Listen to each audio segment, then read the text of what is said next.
Hey guys, and welcome to another brand new video. In this video, we actually have some pretty kind of big momentous occasions going on over here when it comes to the gaming universe. And as well, we have some really, at least in my opinion, kind of good news, as well as also secondary some kind of bad news too. So we'll do a little the flippy floppy on this for this type of video. But there's actually really big news in regards to Microsoft, which is also in regards then to Xbox. And it's kind of them kind of doing one of the very first things when it comes to the gaming universe. And this is in regards now to them kind of basically doing a way better workers' rights, labor unions, and everything in between. And as well, it's kind of like just a good thing, I think, for the common man and worker who's basically in the video game industry. As a lot of you guys probably know, there's a lot of big issues with crunch time and deadlines and delays and everything in between. And this actually might be a really good big push for, well, people who are working or want to be involved in the gaming universe. So we're going to talk about this and talk about some kind of mediocre news in regards to Ubisoft, which has kind of been having not a lot of good news these past few weeks when it comes to, well, everything coming up in the future with them. So we have a lot of stuff to go talk about, so let's go talk about it. As well as make sure you guys are subscribed with the notifications on, as well for the brand new upcoming console giveaways in the channel itself. We have the Twitter and Twitch room down below to follow, and of course the Target Amazon links too, and let's dive into the video. So as we've mentioned, I would probably put this in some pretty good news, mainly because I'm usually someone who's good on like the people who are like, the working class, the homies. I don't really care that much about the stock and stock growth and everything else. And this is regards now to one of the biggest things out here where video game workers now formed Microsoft's first ever US labor union, which will actually now be the largest union in the video game industry. Now, I'm kind of curious on what like the comment section for this video might end up being, mainly because it is a little bit of a weirder topic to go and mention, but I would probably say typically unions do go and fight for worker rights, and as well typically do pretty good for the general grand scheme of things, at least of what I've kind of seen and heard throughout the years. So with this, Microsoft, basically over here, is a group of video game testers, is now forming Microsoft's first ever labor union in the United States, which will also be the largest in the video game industry. The Communications Workers of America said on Tuesday that a majority of the 300 quality assurance workers at Microsoft video game subsidiary ZeniMax Studios have now voted yes to now join and form a union when it comes to Microsoft. Now, typically, like I said, unions are usually pretty good when it comes to companies and all that type of stuff. It just makes sure they have like proper workers' rights, proper workers' comps, and as well just not taken advantage of. And I think it's just kind of all around a good thing. So Microsoft already told the CWA it would accept the formation of the union at its Maryland-based video game subsidiary, fulfilling a promise it made to try to build public support for its $68.7 billion acquisition of another big video game company, Activision Blizzard. So, you guys know the usual drama going on right now. So Microsoft bought ZeniMax for $7.5 billion in 2021, giving the Xbox maker control of ZeniMax's well-known game publishing division, Bethesda Softworks, and popular video game franchises such as The Elder Scrolls, Doom, and Fallout. So senior game tester Wayne Dayberry said in an interview with the Associated Press that the unionization campaign began before Microsoft took over and reflected workplace concerns that are common at video game companies. Throughout the industry, the quality assurance departments are treated poorly, paid very little, and treated like replaceable cogs in the corporate wheel, said Dayberry, who has worked for 5 years at ZeniMax Rockville, Maryland headquarters on games such as Fallout, Prey, and of course, The Evil Within. And that's kind of a big thing to note is that when it comes to workers and people out there, that's why I think it's kind of a good news, at least in my opinion. Maybe bad for Microsoft, because typically Microsoft makes unions a little bit harder to work with. You have to pay more money for the employees, and typically it's not as good, say, for your stock. That's kind of why things like Starbucks don't want unions or Amazon don't really want unions. But I would say for the general working class homies, it's kind of a good thing for the gaming industry. And I know quite a few like journalists and people involved in the game dev and all that stuff who follow me both on Twitch and YouTube, so I'd probably say they'd probably agree it's probably a good thing at the end of the day. There is not a lot of dignity involved in it, he said. There's something we're hoping to show people in the industry who are in like situations that if we can do it, they can do it as well. The unionization campaign accelerated thanks to Microsoft's ongoing bid to buy California-based game giant Activision Blizzard, and Microsoft, which is based in Redmond, Washington, made a June pact with the CWA union to stay neutral if Activision Blizzard workers sought to form a union. So kind of the idea is these workers are kind of being somewhat opportunistic, which is kind of smart at the end of the day because they need to keep this goodwill.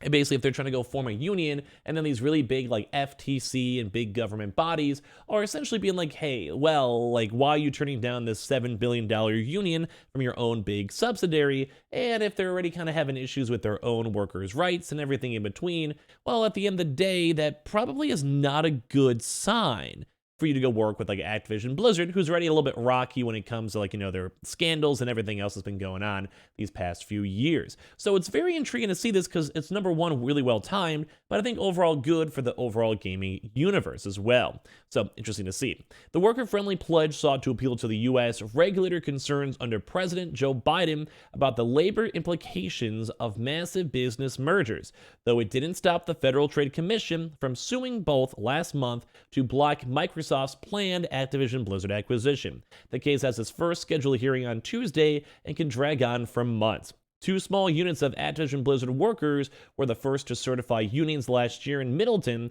Wisconsin, and in Albany, New York. A third Boston-based Activision Blizzard subsidiary, Proliterated, had filed a December 27th petition with the National Labor Relations Board to unionize its 57 workers. So basically, we're kind of going through all these numbers, and we're seeing that like they wanted to go get this all done. They want this union to be in place, and at the end of the day, this is like kind of just something what a lot of companies want. The companies don't want, but like the workers at the companies would want in the first place. So Microsoft's legally binding neutrality agreement specifically applied to Activision Blizzard workers after closing of the merger, but also reflects Microsoft's broader principles on handling unionization, which is still uncommon though in the tech and gaming industries, like we mentioned things like Apple, Starbucks, Netflix, etc. Like there's really just a lot of issues and pushback when it comes to unions.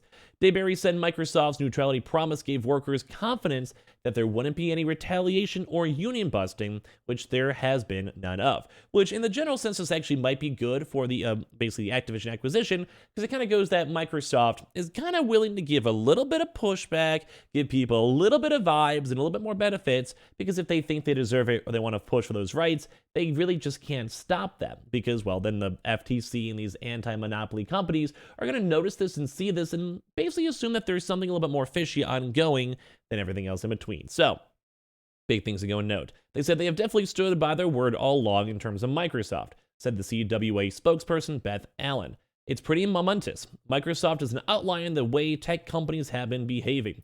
The unionization workers are based in Hunt Valley and Rockville, Maryland, as well as the Texas cities of Austin and Dallas. So I would, like I said, say this is a pretty good thing when it comes to like the big companies, mainly for the workers, because we do want to have good workers' rights, paycheck, and just benefits and everything for people who are working on video games, making the video games, marketing the video games, or developing the video games. In my mind, I think that's all around pretty big to go and see. And I think it's really nice to see that Microsoft is kind of allowing this to happen, although they may be forced with their backs against the wall with regards to the Activision acquisition, because they really can't be in like this really big anti-workers like big debate, because, well, then the FTC would shut down the deal. So very intriguing news and kind of a nifty article, I guess, to go talk about over here. But now on some sad news, we have been seeing some Ubisoft, where Ubisoft has kind of been on the negative side recently. As in regards now to the new Avatar, where they want to maybe go and really mass market and mass microtransaction this upcoming Ubisoft game. So it's very intriguing to see how they want to go and try to milk this as best as they can. So basically, Massive Entertainment, a Ubisoft soft studio, is basically working two AAA titles, which is first the Avatar, Frontiers of Pandora, which is set in the James Cameron Avatar universe, and the second one is a brand new Star Wars game as well. So with all these games too, they want to have these job postings pushing the idea that they want to go and have huge monetization features inside of these games, and they're finding like things like job postings for literally monetization specialists to help boost the profitability for like microtransactions and DLCs. They want to have like ad hoc analysis to improve recommendations to projects. Partner with these project managers, so think people who do maybe like battle passes or do like cosmetics and other types of things. They want to have closely with game economy designers to come up with justified pricings for these events and services and all these plans and content promotions, and as well have all these big different interdependent teams with all this implement these monetization systems. So you kind of see this really good news when it comes to Xbox. But at the same time, we're seeing these other big game companies just trying their best to go milk as much money as they possibly can, which does kind of stink because no one really wants to deal with these microtransactions in a Star Wars game or like all these types of Avatar games, They just want people to go and play the game and enjoy it at the end of the day. So kind of not fun to go and see this, although it was kind of a cool announcement to go and see that there is a Star Wars game in development now. That's not like all these like upcoming Jedi games for this year. So give me your thoughts and comments down below on that. And as well, make sure you guys are subscribed with the notifications on as well for all of our future upcoming giveaways. We have the Twitter and Twitch stream down below if you guys want to follow. And of course, the Target and Amazon links too. And I appreciate you guys all so much for watching. Give me your thoughts and comments down below.